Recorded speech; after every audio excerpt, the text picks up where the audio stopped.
Here are all the UDFAs the Dallas Cowboys signed after the 2024 NFL Draft.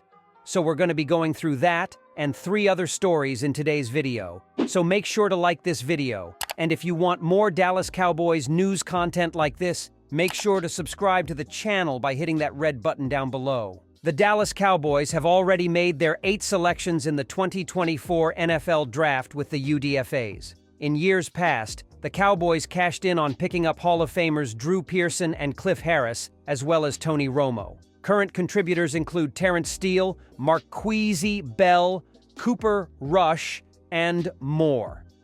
Here are the undrafted free agents that have agreed to terms with the Cowboys per reports. Nathaniel Pete, RB, Missouri. The son of 2 college track athletes, Nathaniel Pete uses his speed bloodline to break big plays in the open field and in the return game. After 3 seasons at Stanford, Pete spent the last 2 years at Missouri, where he rushed for 755 yards and 5 touchdowns. His pro day performance saw him post a 4.37 40-yard dash, 41-inch vertical, and a 10-foot 8-inch broad jump. Brevin Spann-Ford, TE, Minnesota. A big-bodied tight end that excelled at the Senior Bowl, Spann-Ford is easily one of the top run-blocking tight ends in the draft class with his 6'6", 250-pound frame. While his receiving production from his time at Minnesota was limited, he showed possession ability and mobile at the Senior Bowl. Jason Johnson, LB, UCF. After producing a 100-tackle season at Eastern Illinois in 2021, Johnson transferred to UCF and posted 240 tackles over the course of 2 seasons for the Knights on his way to becoming a second-team All-Big 12 selection. A run-stopper with decisive downhill ability, Johnson was one of the top undrafted linebacker options. Brock Mogensen, LB, South Dakota. Another linebacker with back-to-back 100-plus tackle seasons to end his college career, Mogensen is another downhill attacker that will take his 6'2", 235-pound frame into running lanes. Alec Holler, TE, UCF. There's a clear emphasis in finding either some assistance in run blocking in the tight end room or a desire to elevate the competition of that certain trait in the position group, as Alec Holler will join the room with his deep blocking profile. A bit more of a receiving profile than Spann-Ford, Holler had some circus catches at UCF that could prove to be a weapon in the red zone. Byron Vaughns, DL, Baylor. A native of Fort Worth, Byron Vaughns has been a bit of a journeyman in his college career with time at Texas and Utah State. His athleticism off the edge has powered backfield disruption, as he routinely got stops in the run game and sacks on the quarterback with his gaudy 84-inch wingspan. Cam Johnson, WR, Northwestern. A possession receiver at 6 foot 205 pounds that began his career at Vanderbilt before transferring to Arizona State, Johnson finally shined as a receiving weapon in his final season of eligibility at Northwestern with 50 receptions for 684 yards and 5 touchdowns. His upside remains high in possession opportunities, although he is limited in the speed department. Emini Johnson, S, Nevada. Despite being at Nevada for 6 seasons, Johnson didn't get a full opportunity to shine until 2023, and he made the most of it. His length at 6'2", 216 pounds allowed him to rack up 100 tackles and 3 interceptions from the defensive backfield. His knacks in defending the run make his upside the most exciting. Julius Wood, S, East Carolina. A physical, hard-hitting ball hawk, Julius Wood's aggression puts him out of position at times, but when he is in position, he makes some big hits. A productive tackler out of the 3rd level, Wood reads and reacts well and uses his slender frame to account for more physical receiving weapons. Denzel Daxon, DT, Illinois. Originally a native of the Bahamas who didn't move to the United States until 2016, Denzel Daxon began his college career at Ohio before transferring to Illinois for his final season. Despite having 2 legitimate interior defensive linemen in the room with him, 2nd-round pick Jer'Jon Newton and undrafted playmaker Keith Randolph Jr., he was able to start in all but 1 game last season and made 3 or more stops in the run game in 7 contests. Corey Crooms, WR, Minnesota. A former teammate of 2nd-round pick Marshawn Kneeland at Western Michigan, where he played 4 seasons. Corey Crooms transferred to Minnesota for his final season and didn't produce on the level that he did in Kalamazoo. Despite that, the possession skills that he has shown warrants an UDFA flyer for Dallas. Josh DeBerry, S. Texas A&M. A transfer from Boston College that stepped into the defensive backfield for the Aggies last season. Josh DeBerry blasted out the gates with 10 tackles, 1 interception, and 1.5 tackles for loss in the first game of 2023, but his production quieted the rest of the way. His time in Boston College as a zone cover guy made him one of the top defenders in the ACC when he departed.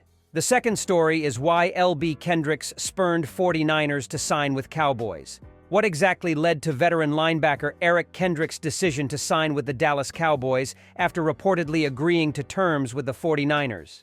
In speaking to The Athletic's John Machota, Kendricks explained why the opportunity to play a more integral role in Dallas ultimately drove his decision to spurn San Francisco and sign with the Cowboys. I think I would have taken more of a reserved role in San Francisco, whereas I feel I have a lot left to give, and I wanted to be here and be middle linebacker, Kendricks told Machota. I wanted to share my experience with the team, share my leadership abilities, and command that huddle. With Fred Warner entrenched as the 49ers' starting middle linebacker, the odds of Kendricks getting the opportunity to play substantial snaps at the position in San Francisco were slim. The 9-year NFL veteran spent the 2023 campaign with the Los Angeles Chargers after serving as a key piece of the Minnesota Vikings defense for the first 8 seasons of his professional football career.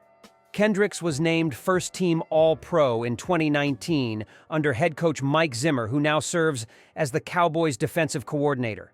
Between the chance to land a more substantial role in Dallas and the opportunity to reunite with Zimmer, Kendricks' decision to forego signing with San Francisco is understandable. With Dre Greenlaw's return timetable from a ruptured Achilles still unclear, the 49ers pivoted to sign another former All-Pro linebacker in the wake of Kendricks' switch to the Cowboys, bringing in former Green Bay Packers standout Devondre Campbell on a 1-year contract. While Kendricks opted to not sign with the 49ers, he still will have the chance to play at Levi's Stadium, with San Francisco set to host Dallas in a home game in 2024, with the date and time to be determined when the NFL releases its schedule on May 9th. When the Cowboys made Cooper Beebe one of their third-round picks in the 2024 NFL Draft, he was immediately tagged as their next starting center. While transitioning to that role is Beebe's primary goal as a rookie, it's not the only way he could be one of the starting offensive linemen when Dallas kicks off their upcoming season. One of Beebe's strengths as a prospect is versatility, with experience playing all over the other offensive line positions. Center is the spot where he doesn't have much experience, but Dallas is confident in his ability to make the switch and hopefully replace Tyler Biadasz on the roster. The third story is Dak Prescott's. Contract talks become a non-existent. The Dallas Cowboys and quarterback Dak Prescott haven't had much traction on a new contract, according to ESPN's Jeremy Fowler. Fowler reported Sunday on SportsCenter the Cowboys want Prescott beyond the 2024 and 2024 NFL season, but an agreement appears to remain a long way off. But their negotiations so far with Dak have been described to me a passive or even non-existent, he said. There really hasn't been anything going on, so their actions are saying that maybe if they have to sit on his $61 million cap hit this year, then figure it out later, then they'll do that. They've been fiscally responsible, not really spending any money, so they know they have to address this at some point in the offseason. Fowler added that, "My sense is they need to figure out the situation first, before they turn to wide receiver CeeDee Lamb, another free agent to be in 2025. Fowler's report aligns with what Prescott told reporters in April. The 3-time Pro Bowler said he wants to stick around, but alluded to the lack of tangible progress at the bargaining table. Honestly, I'm focused on the moment, on the now, he said no. If the talks begin and real talks get to happen, sure, we can talk about getting that done. But in this case, right now, I'm worried about getting better, being better than I am at this moment. So leaving that up to my agent at this point. You can't blame Cowboys fans for feeling a bit anxious. There was the thought the team would hammer out something with Prescott early in the offseason because lowering his cap hit would have unlocked some more spending flexibility. In that respect, there isn't anywhere near as much to gain from an extension in the short term. But the longer things drag on, the more this becomes a bigger story hanging over the organization and keeps Dallas in a holding pattern. Extending Lamb, for example, is tough when you don't know what you're going to be paying your starting quarterback in 2025 and beyond.